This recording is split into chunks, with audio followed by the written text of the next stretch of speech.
Hello and welcome to Boardscape. I'm Aaron, and today I'm going to be doing a little bit of a different video than what I'm used to.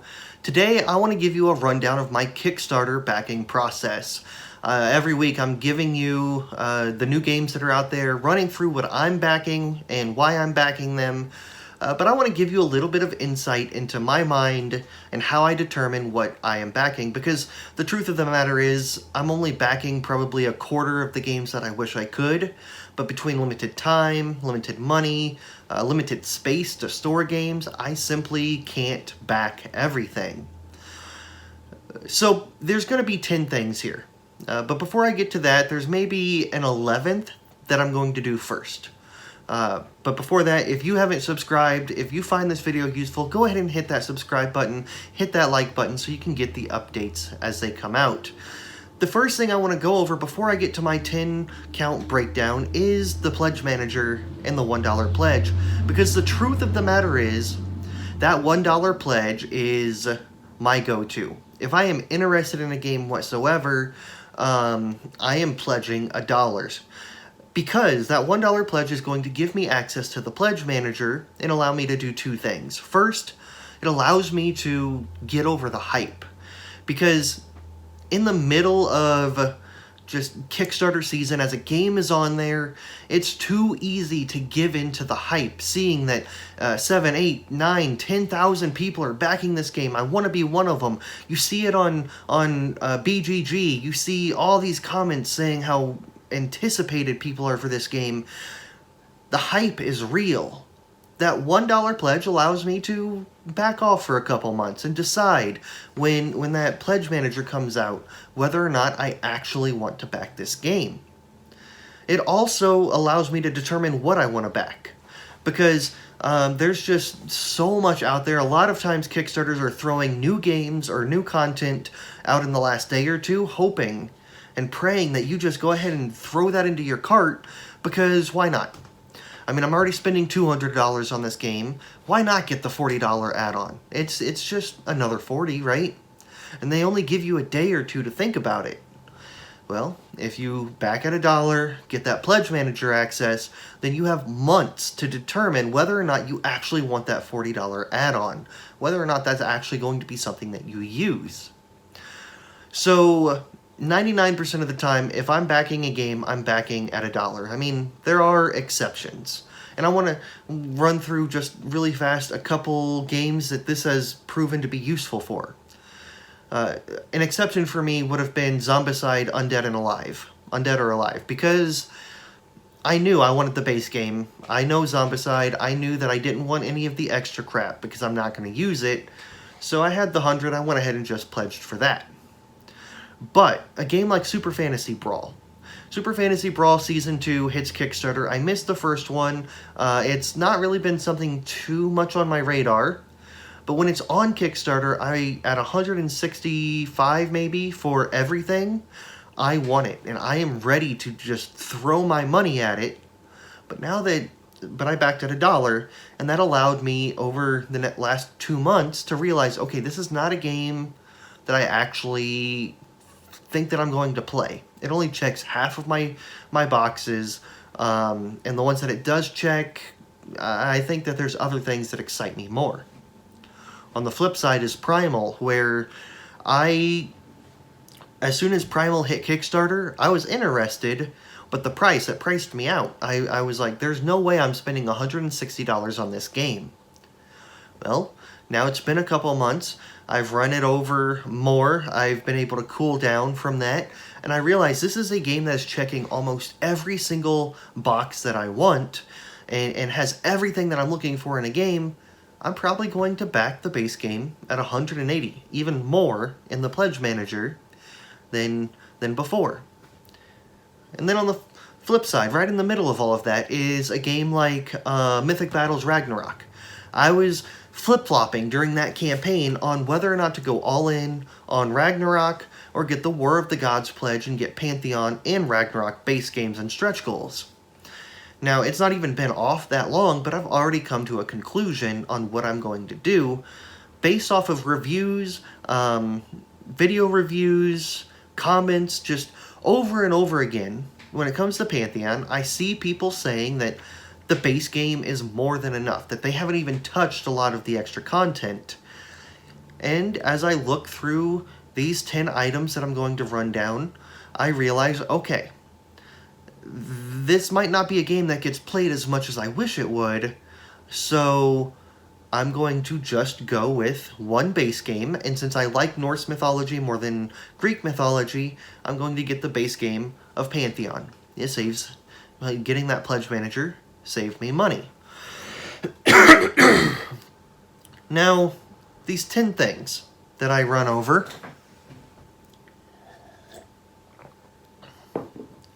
these are in no particular order. I don't have one that I really favor over the others. I write down my answers and then just sort of weigh them against each other and see where I think a game falls along the lines for me. I just recently did this with Monster Hunter, because that is a game that right now I want to go all in on. I want to spend $300 on it, but again, I'm spending $1, getting that pledge manager, and over the next couple weeks, month or two, I'll decide whether or not that's actually what I want to do, or whether or not that is something that maybe I can just stick with the $70 or even wait for retail. So let's go ahead and go over these 10 things. First is going to be, and again, in no particular order, is there a solo mode? I play a lot of solo games. I've never had a big group. When I did, we played D&D and Kingdom Death almost exclusively. I have 2 or 3 friends right now that I play with. I play with my wife and a couple other friends, and so a lot of my game time comes with solo games. I would personally rather play a solo board game than play a computer game or a video game, because I just get tired of technology. I get tired of sitting there staring at it, looking at my phone all day, looking at a computer all day. I like that break from technology where I'm able to use my brain in a more, what I would consider a more productive manner, get my brain working as I'm trying to figure out these puzzles that are in these games. So a good solo mode is always something that I need. That's actually going to be a big ding on, there's a game that just went on Kickstarter called My Father's Work. A game that I am very much interested in playing, and if they would have a solo mode, I would back. I was ready to back that just so I could play it solo, because nobody in my group will like that theme. I already know that. That is not a theme that will get played in my house. So, solo mode it is, but they say there is no solo mode, and so I can't feasibly give them $100 for that game. Second, after solo mode, the second thing is it good at 2 or 3 players and under 3.5 BGG rating? Now, on Kickstarter, ratings are a lot of times sort of guesses, but I think at this point I can make pretty good guesses on where a game is going to be. But the people that I play with, they are not heavy gamers. On Mars, forget it. I tried. It didn't work. Root is a little too heavy for them.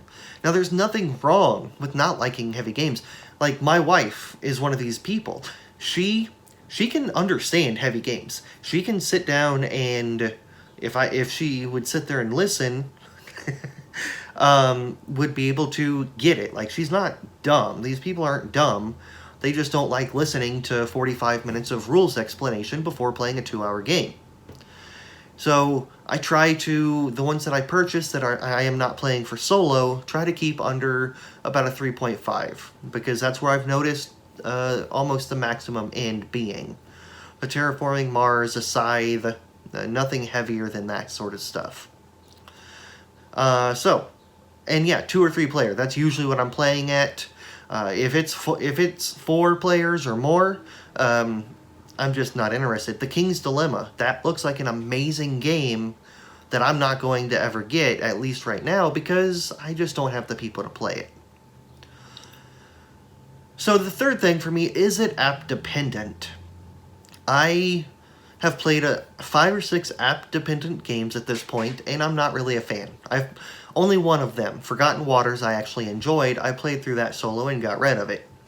I do not like app-dependent games. I don't like them because I feel the necessary pull of technology. I don't like that I have to have my phone set up here. I can't do other things on my phone or look things up as easy or whatever, or on my laptop, whatever. I'm just not a fan of that sort of integration. It's not for me personally. So that's going to be a ding for a lot of games. I do not mind apps for games. Dune Imperium has an app that I use every time I play solo that runs the AI. That's fine. But I also have the option in the game to use cards instead if I wanted to. I use apps for Kingdom Death to keep track of stuff, for Gloomhaven to keep track of stuff. I'm not against apps. I'm against games. I'm just not a fan of games that force me to use apps when I don't want to. Number 4 is, what's exclusive here? What stretch goals am I getting? Is it Kickstarter only? And do I think that I'll get it cheaper at retail? Now, that's a lot of questions all bunched in one, but they all go together for me. And 2 examples. One, Primal. That's a Kickstarter exclusive game. I'm not going to be able to get that at retail, at least as of now. And that was another factor that plays into me wanting that game. Whereas Monster Hunter, I will be able to piecemeal that game if I wanted to at retail. I'm able to get everything, and the Kickstarter exclusives aren't really things that I'm interested in. A couple extra sculpts, another monster or two, nothing that they also say might be on their website eventually. So what am I getting as a backer on Kickstarter that makes me want that game now opposed to waiting for the future is always something that I am looking at.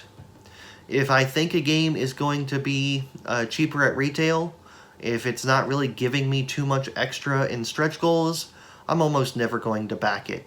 I'm not somebody that backs purely for upgraded components and increased things like that. I like those, but they are not make or breaks for me. Number 5, what in my collection is similar, and when will I play this new game over what I already have? One example, I keep coming back to it just because it's recent, is Primal. That got, the card play in Primal gets compared to Marvel Champions a lot. Or maybe a better example would be, what was the game that was just on there? Sentinels of the Multiverse. When I got Marvel Champions, knew that Sentinels of the Multiverse is the game that it would be competing with me for my time, for plays.